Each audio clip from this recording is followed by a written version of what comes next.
मौलाया सल्ली वसल्लिम दाइमन अबदन अला हबीबिका खैरिल खल्क़ि कुल्लिहिम।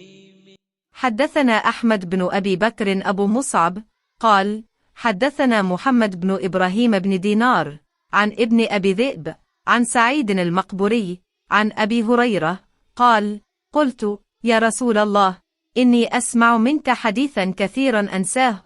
قال ابسط رداءك فبسطته.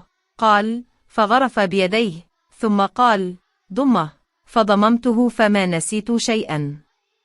بعده حدثنا إبراهيم بن المنذر قال حدثنا ابن أبي فديك بهذا أو قال غرف بيده فيه।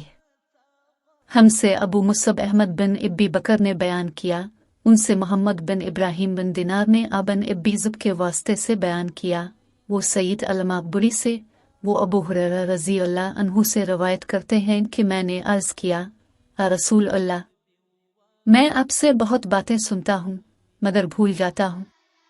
आपने फरमाया अपनी चादर फैलाओ। मैंने अपनी चादर फैलाई, अपने अपने दोनों हाथों की चुल्लू बनाई और मेरी चादर में डाल दी। फरमाया कि चादर को लपेट लो। मैंने चादर को अपने बदन पर लपेट लिया, फिर इसके बाद मैं कोई चीज़ नहीं भूला। हमसे इब्राहिम बिन अल-मंज़िर ने बयान किया, इनसे इब्न अबी फ़िदक ने इसी तरह बयान किया कि यूं फरमाया कि अपने हाथ से एक चुल्लू इस चादर में डाल दी।